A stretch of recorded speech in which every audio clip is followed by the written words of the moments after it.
Stephen Poplin is a hypnotherapist, astrologer, author, and self-described mischief maker. Yeah, that is a good one, isn't it?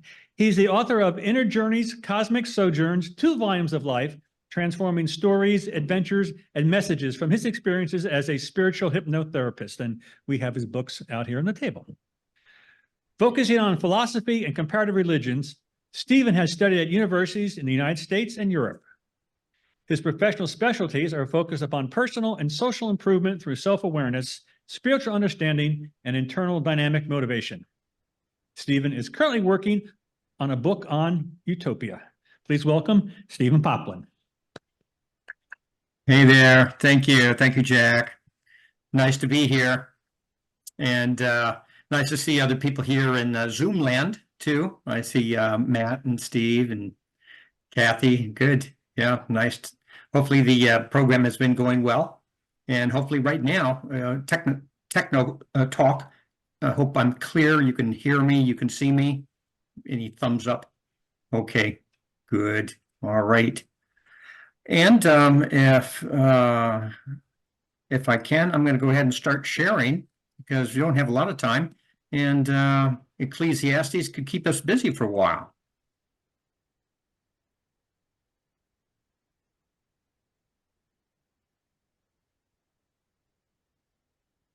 All right, so slideshow.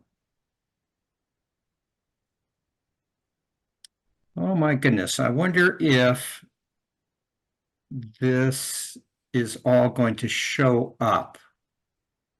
Okay, this could be fun.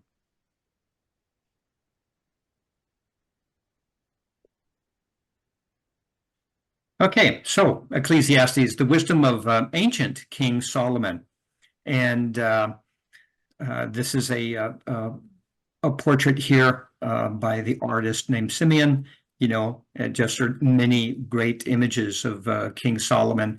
And of course, he goes back way back to the point where, I mean, even if we talk about, stories of Jesus and they, say, what did he do? What is true? Anecdotes and stories with Solomon, you go back almost yet another 1,000 years. So getting accurate data about, what is true and what are the real stories.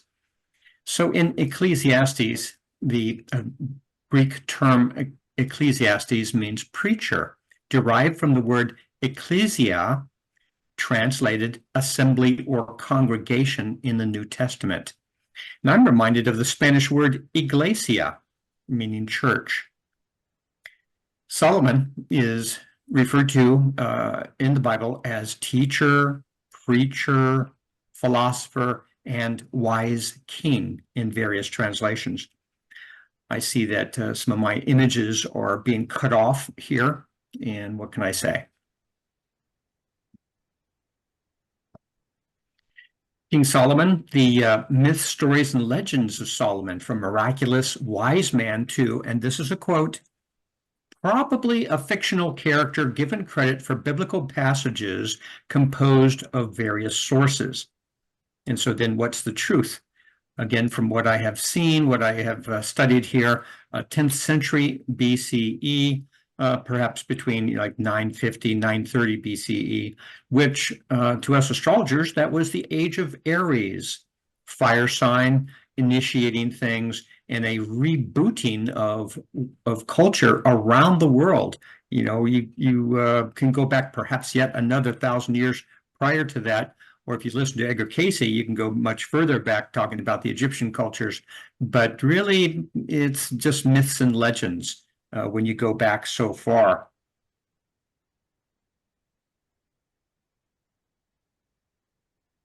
We first come across King Solomon in Kings in the Old Testament, in the first Kings 5.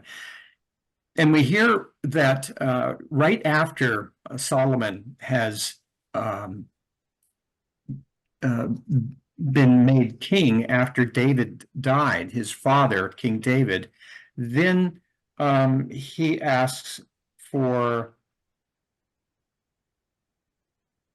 he asked for a couple of interesting things, and this kind of like sets the stage for King Solomon in general.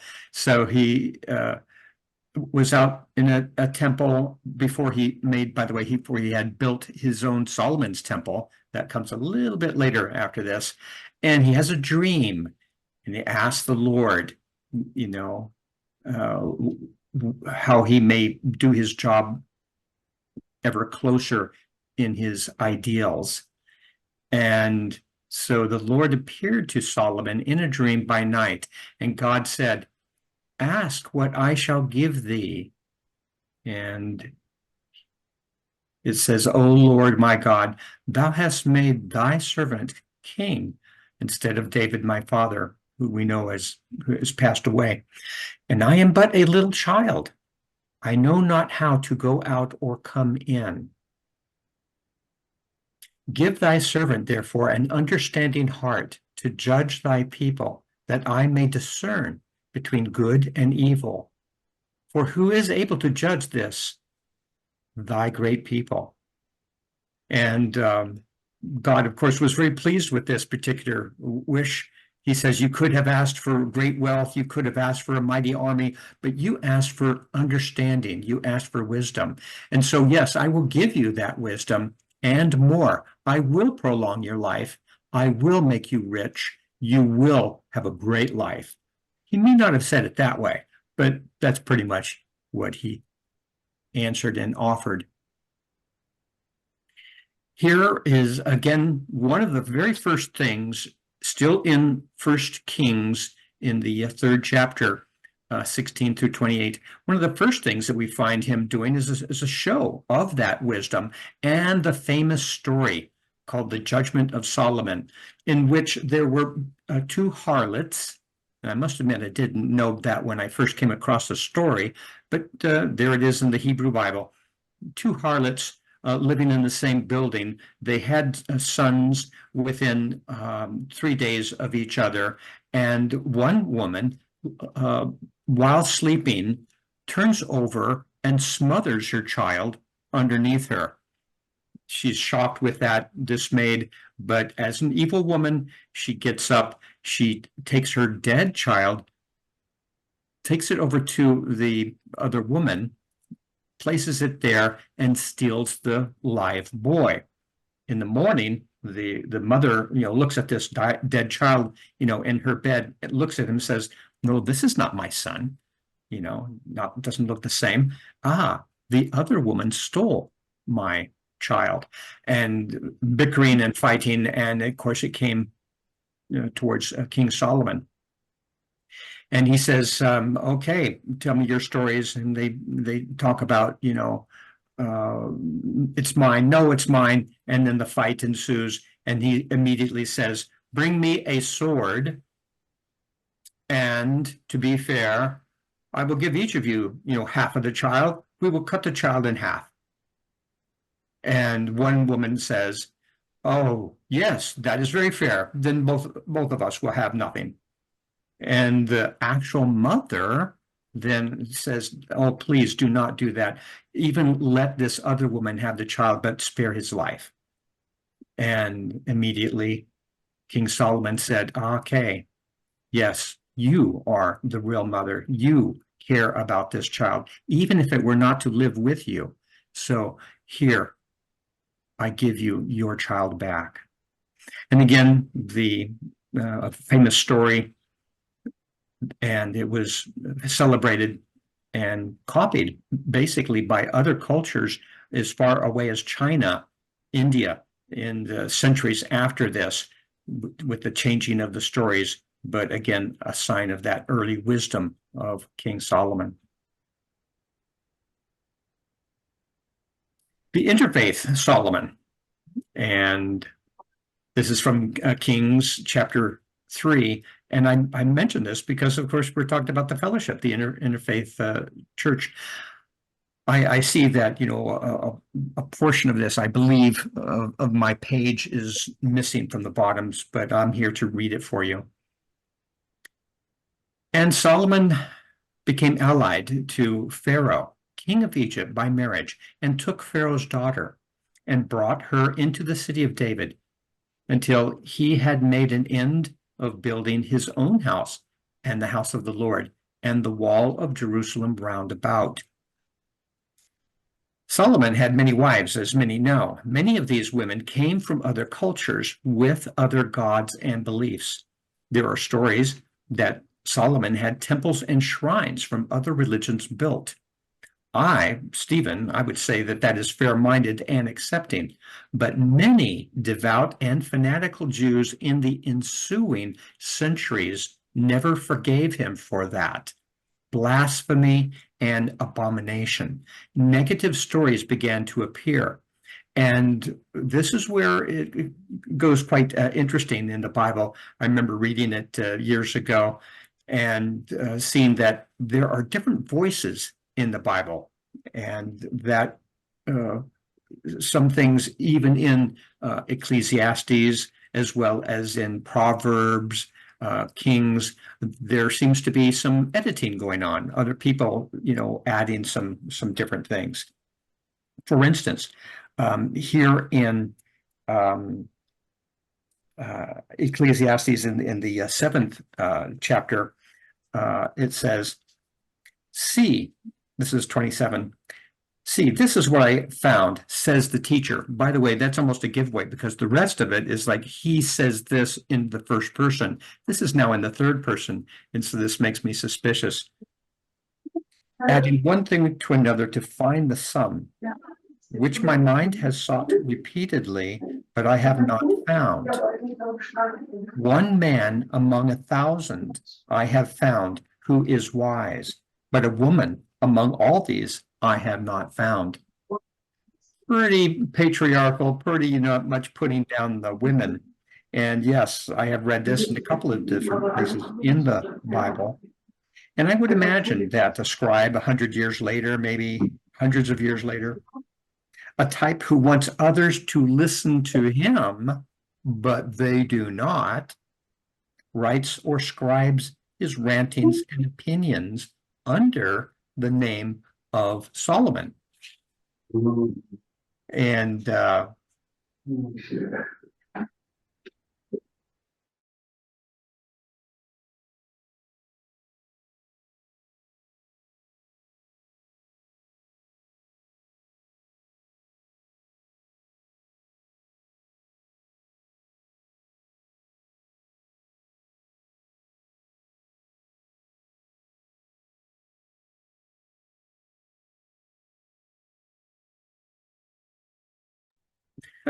I'm unmuted myself. Can you hear me? Thumbs up. Okay, very good. Thanks. Yeah. So as I said, we had some censure, even very soon after the time of Solomon. People displeased because of some of his things that he was kind of like open-minded to do. And there are these memes on social media. For instance, the one with a picture of Abraham Lincoln with the quote, "Don't believe everything you read on social media." And then I asked, did Solomon really write the following? And this is from, again, Ecclesiastes. "Keep the king's command because of your sacred oath. Do not be terrified. Go from his presence. Do not delay when the matter is unpleasant, for he does whatever he pleases. For the word of the king is powerful, and who can say to him, 'What are you doing?'" So, yeah, very interesting stuff. And that's just like a little extra perspective here.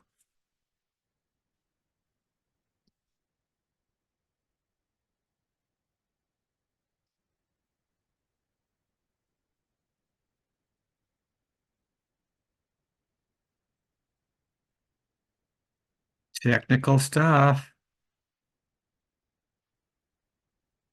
Yeah, I was prepared for that. I think I told Jack that I was prepared for this when the program stops.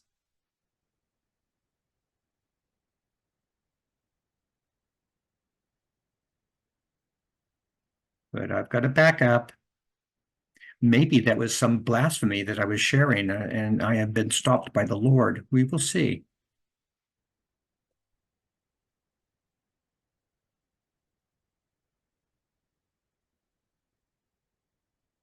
Okay. Can you see this? We started again.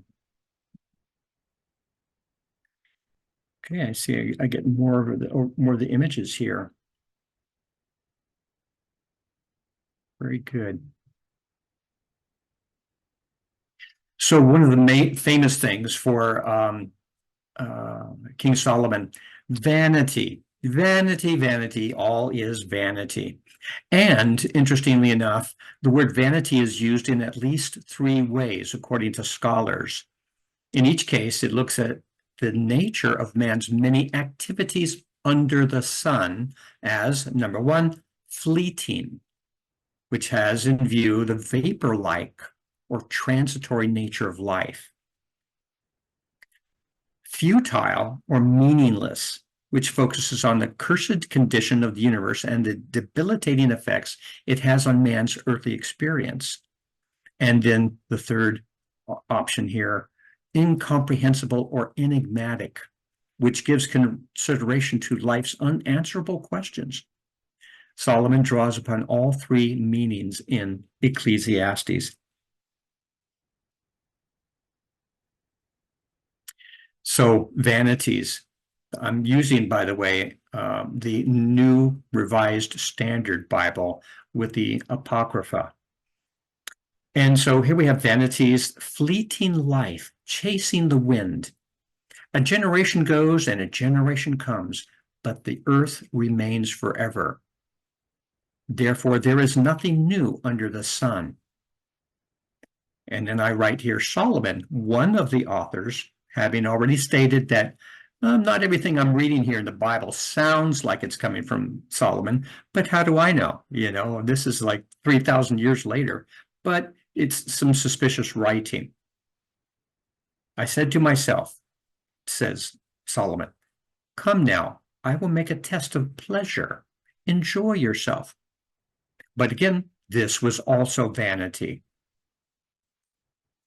And here we have like a classic picture of vanity. It's a beautiful a piece of art, by the way, Isaac Ashkenazi, called Vanity. And this is a paradox of an image, because here is King Solomon, who talks about vanity, vanity, and, you know, you're wasting your time, and, you know, and even all of my pleasures and so forth is vanity. But it shows him all in gold, finery, his slaves by his side, you know, and how could someone use such hypocrisy to say vanity when he's just a pure picture of vanity here? I find that very interesting, even though it's a fabulous picture. But we go back to Ecclesiastes and Solomon, and he asks, what can mortals do under heaven during the few days of their life? And this is a big theme that happens again and again, the few days of our life.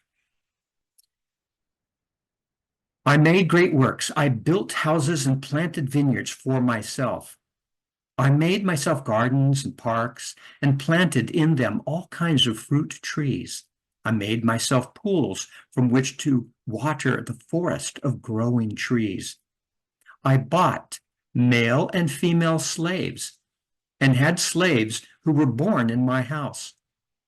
This, by the way, might have inspired many a southern plantation owner, and might even be a bit of an issue today, kind of missing those good old days having slaves.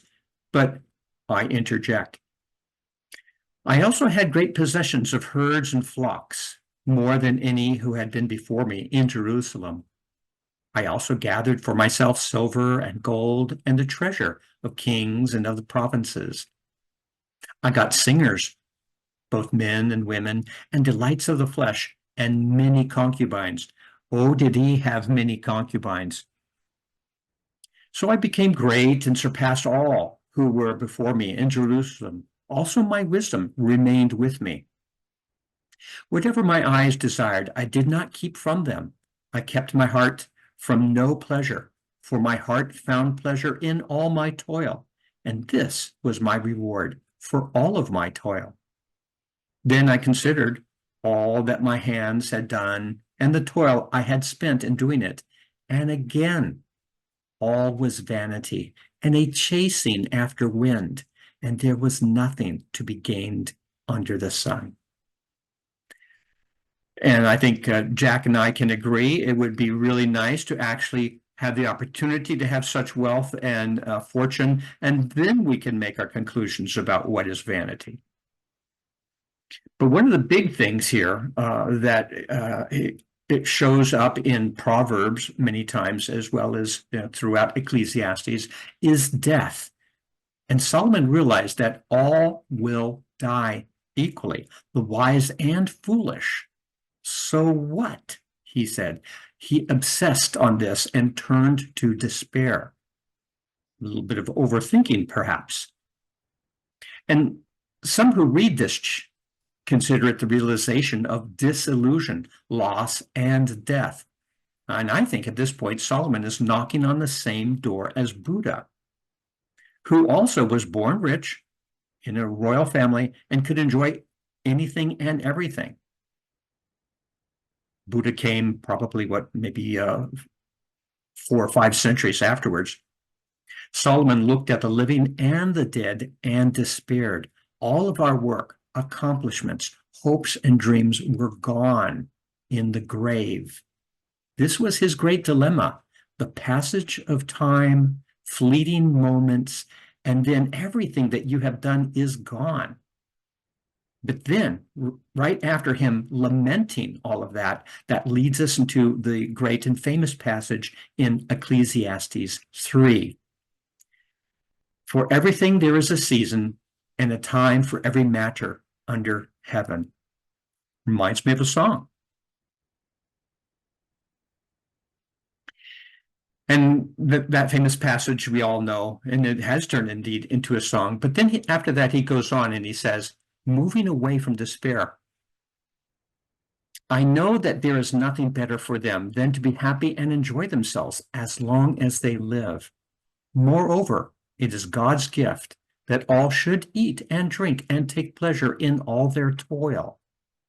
And he remembers or ponders on all souls, human and animals. And I find this very interesting that going back 3,000 years, talking about, or wondering about, the souls of animals.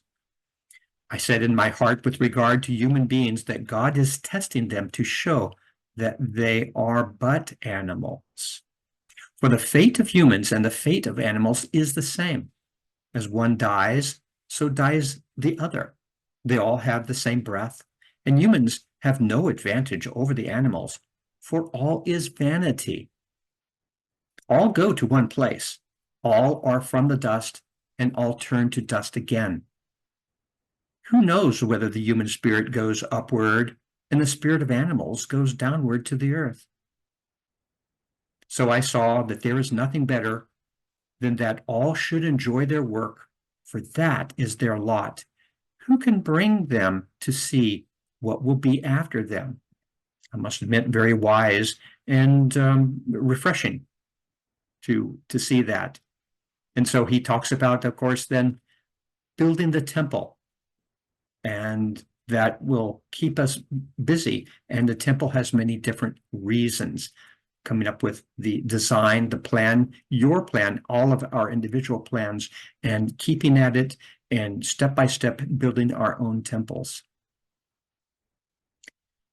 Jack, you can keep me in track of the time, by the way. Okay. And unity and togetherness. I find this really quite fabulous. Ecclesiastes 4, do not walk alone. As for the case of solitary individuals, without sons or brothers, yet there is no end to all their toil, and their eyes are never satisfied with riches. For whom am I toiling, they ask, and depriving myself of pleasure? This is also vanity and an unhappy business. Two are better than one, because they have good reward for their toil. For if they fall, one will lift up the other. But woe to one who is alone and falls and does not have another to help. Again, if two lie together, they keep warm. But how can one keep warm alone? And though one might prevail against another, two will withstand one. A threefold cord is not quickly broken. So again, unity, connections, finding one's pleasures, having also overcome the despair of death and the fleetingness of vanities, and coming to other conclusions. But sometimes you have to read between the lines to find certain things, or maybe skip some passages.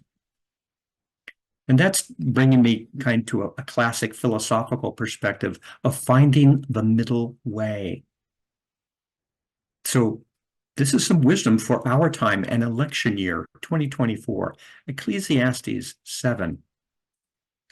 Do not be quick to anger, for anger lodges in the bosom of fools. Do not say, why were the former days better than these? For it is not from wisdom that you ask this. I find that rather clever. And he goes on to say, in my vain life, I have seen everything. There are righteous people who perish in their righteousness, and there are wicked people who prolong their life in their evil doing. But do not be too righteous, and do not act too wise. Why should you destroy yourself? A rather strange bit of advice there, but I believe he's talking about, again, the middle way, the balance. Not too much, not too little, not too much of yourself, not defacing yourself too much. And he says again, do not be too wicked, and do not be a fool. Why should you die before your time? Again, much wisdom. And in conclusion, again, build your temple. Find the path to wisdom. I bless you all, and thank you for listening. Any questions? Any answers?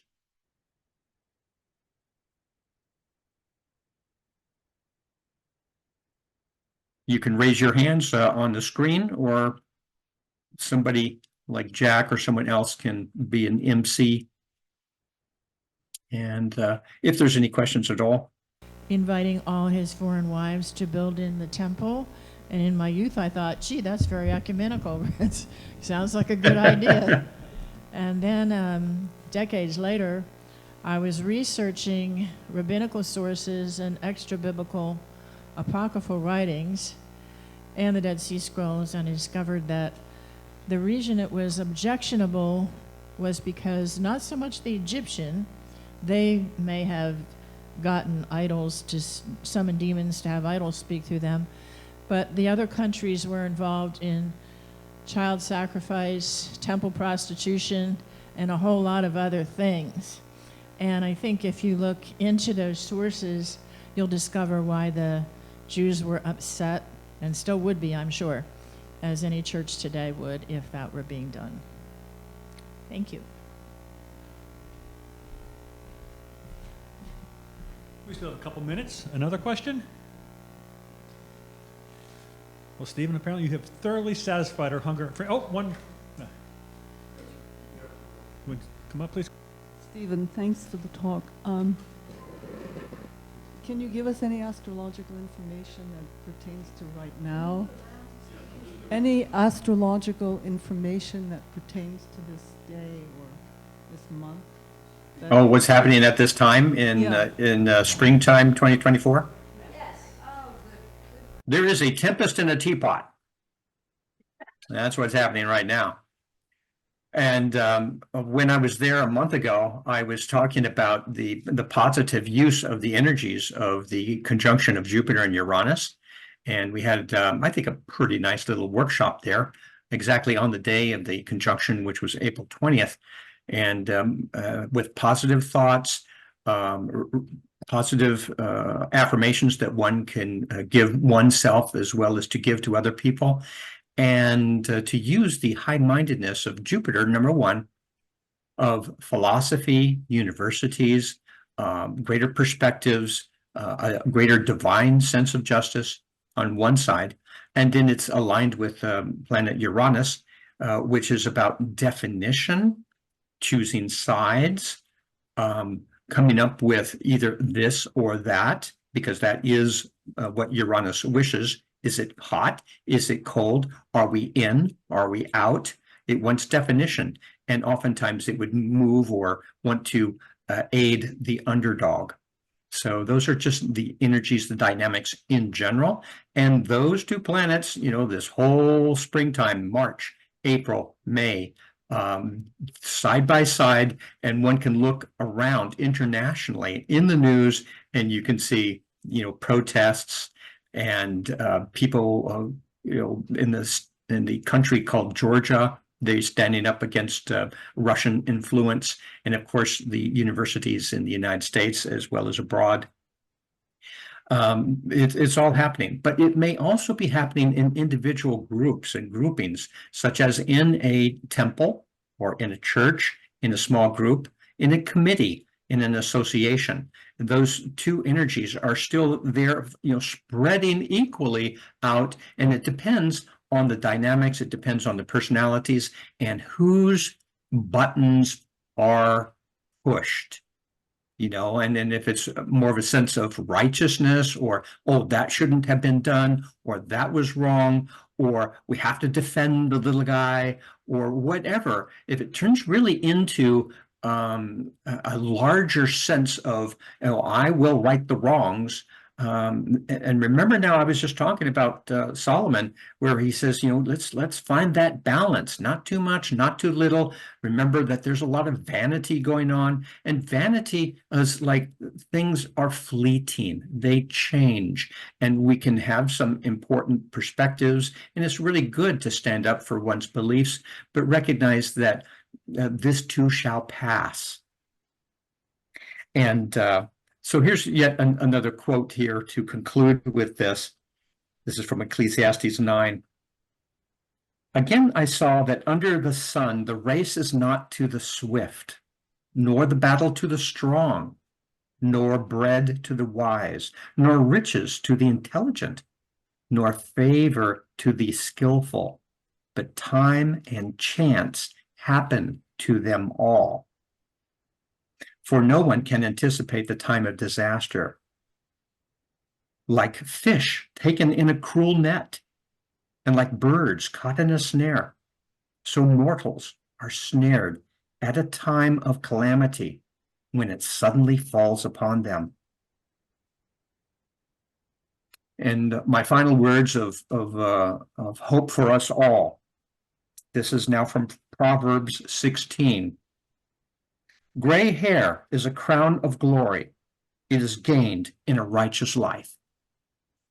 Thank you, Stephen. Okay. Good. Blessings. Thank you all. Daring to bring wisdom on the King of Wisdom. Quite the audacious task, but well done. Thank you. Good. My pleasure.